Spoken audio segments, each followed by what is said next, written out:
Good ideas all around. Oh, sorry, everyone. Last talk of the section, very exciting. It was Allison, McCarthy.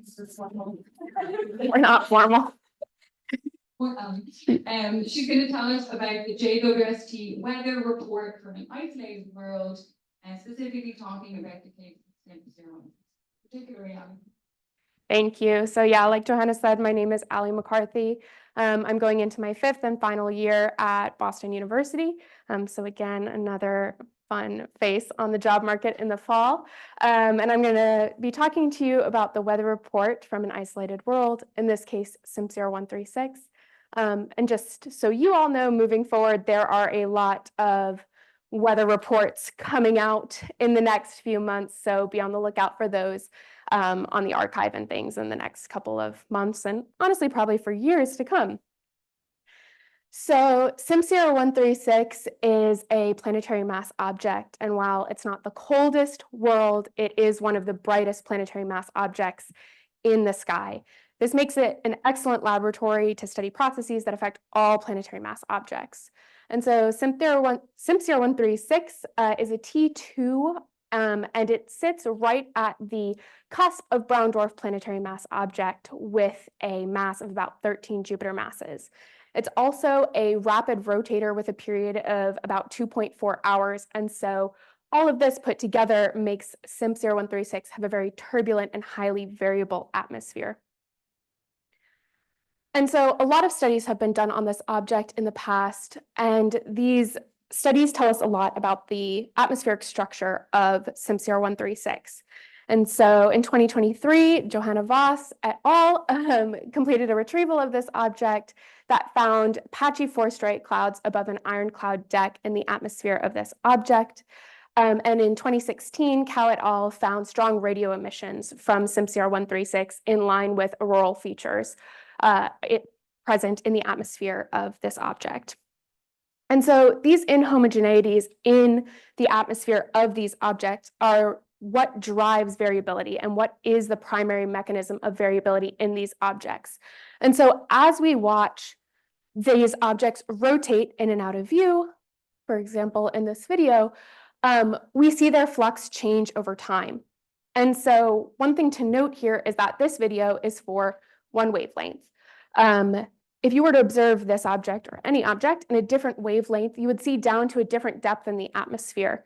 And so you would be able to probe different homogeneities in the atmosphere, and as a result, the light curve shape and phase may be different than it is in other bands.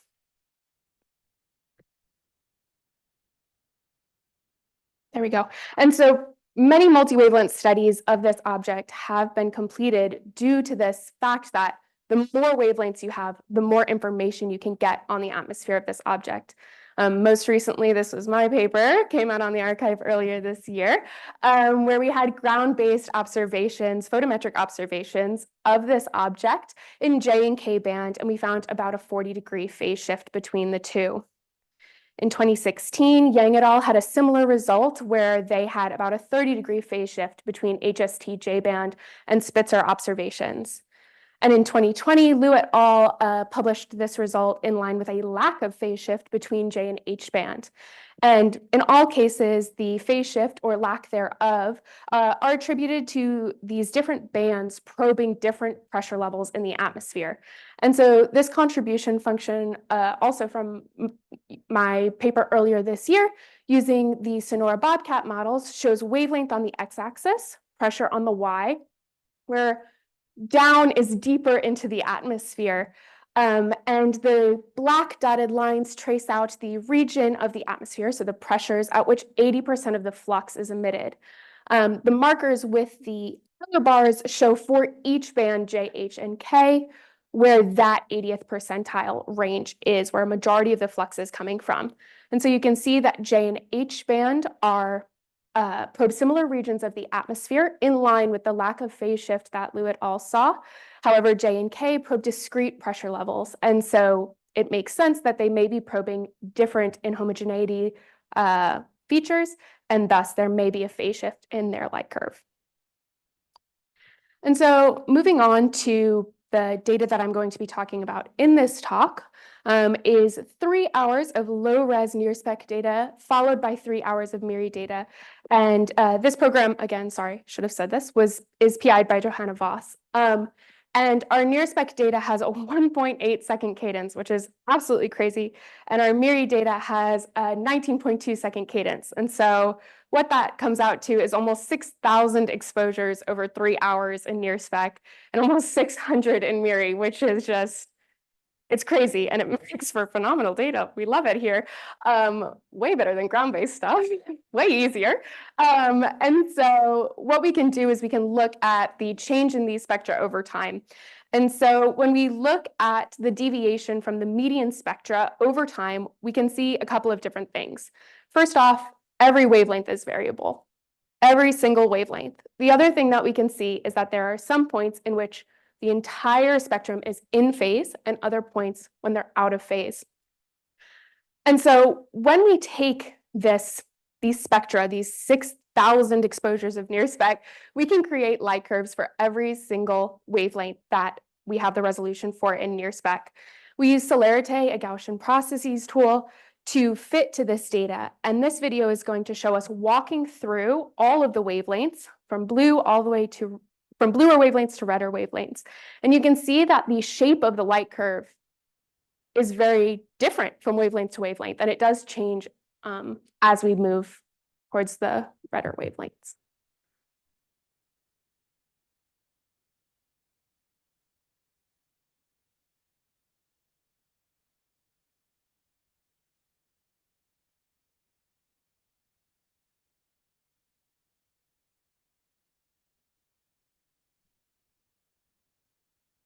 And so this really got us thinking about all of the different shapes that are present across all of the wavelength regime, which we have.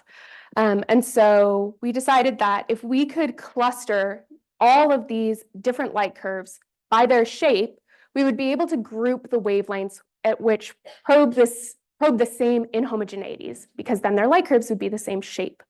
And so we use a k-means clustering algorithm here, and we let the k-means clustering algorithm give us anywhere from 1 to 80 clusters, and it can decide the ideal number. And so for near spec, this resulted in 7 different clusters, each of which has a different shape, primary shape in their light curve features. For MIRI, we binned our data into 0.5 micron bins, so we lost some resolution there, and it only came out to 2 discrete clusters. The other thing that we can get from this clustering algorithm is the clusters as a function of their wavelength, right? And so we can see here that for each cluster with near spec in the round markers and MIRI in the triangular markers, we have different wavelengths for each cluster. And so hold on to this thought for 1 second, and I'm going to bring on another contribution function. So this is the contribution function we're currently working with, which uses updated opacities from the Sonora Diamondback models. And what we can do here, and the white dotted line in this case does not show the 80% flux level as it did in the previous one. This just simply shows the pressure at which the maximum flux is emitted for at each wavelength.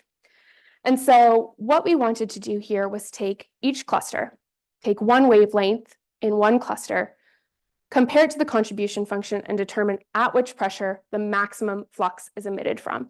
We do that for every wavelength within a cluster, and we calculate the mean of that pressure. And we can start to overlay the clusters onto the contribution function. And when we do that, we see really strong evidence for pressure-related light curve features.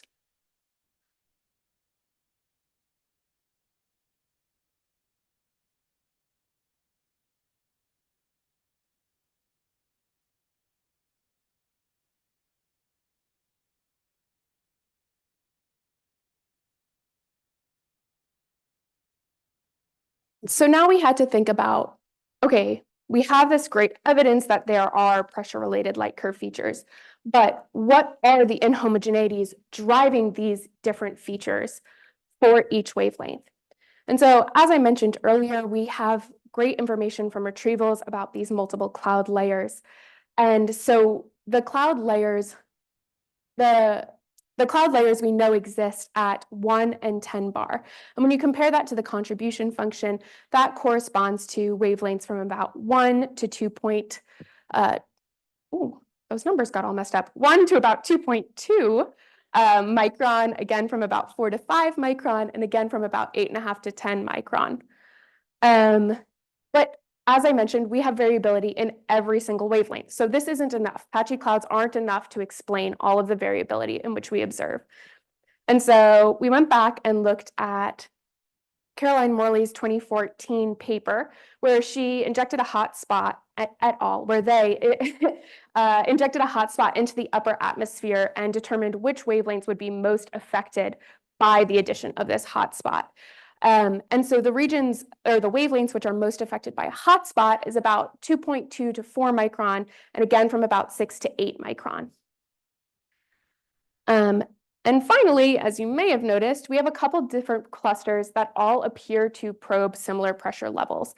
And this perplexed us for a bit. We really didn't know what to do with it until we started to consider that maybe it wasn't pressure dependent. It wasn't a pressure dependent feature, and instead was maybe due to carbon chemistry. And so the wavelengths most affected by carbon chemistry is about 2.7 to 3 micron, and again from about 4 to 5 micron. And when you overlay this onto our contribution function, you can see that the combination of these three different features really does align quite well with our different clusters.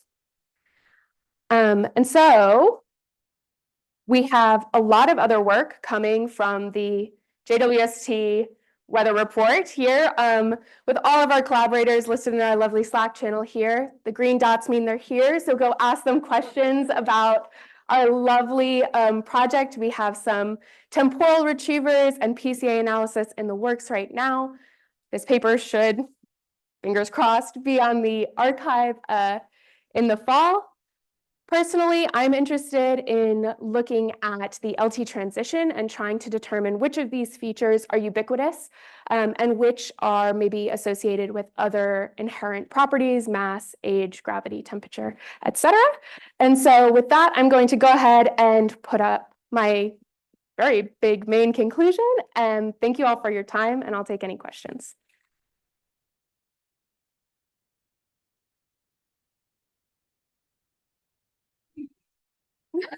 Good call. We have time for questions.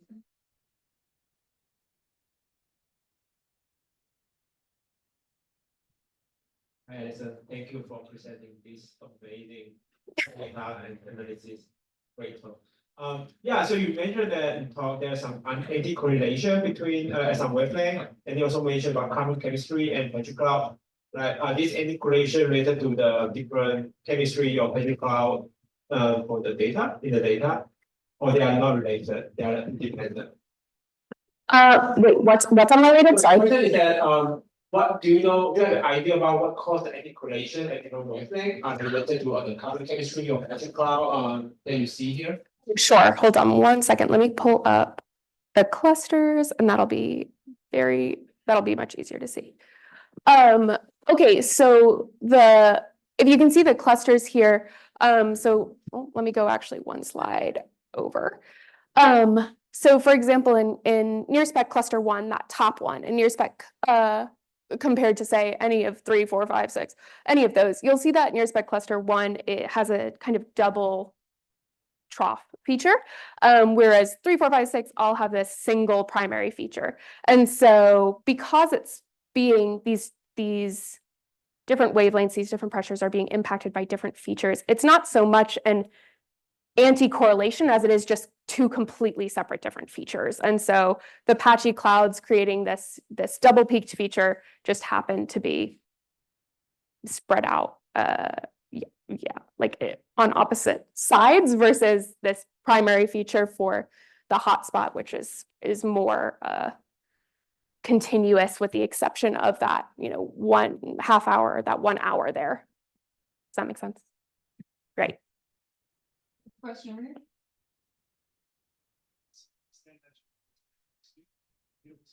Thank you. So you mentioned hotspot, you have all these wonderful spectra, can you extract the temperature or you're gonna spectrum the hotspot? We can, well, beep, beep. I think so. We are talking about doing retrievals and seeing if there can be a temperature inversion in the upper atmosphere. Well, we are doing retrievals and we're going to see if there is a temperature inversion in the upper atmosphere, and that can help us constrain the temperature of that hotspot. Time for one more question?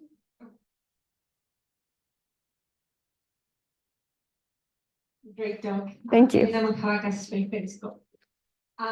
So I was wondering, with the beautiful lights you have, do you have any idea of what is causing the acceleration in like some US? Spots, parts of maybe bands, or do you have any idea of that? No. I'm gonna go with no. It would be awesome. Yeah, that would be fantastic. It's a good feature, right? Yeah, that would be fantastic. Right now, I'm not going to say anything. Maybe when I think about it a little harder and maybe do some modeling and figure this out, we can have a conversation in like 1 to 7 years. Yeah, it would be great if we could figure that out. Thank you. Great, let's thank Ali again and all of you.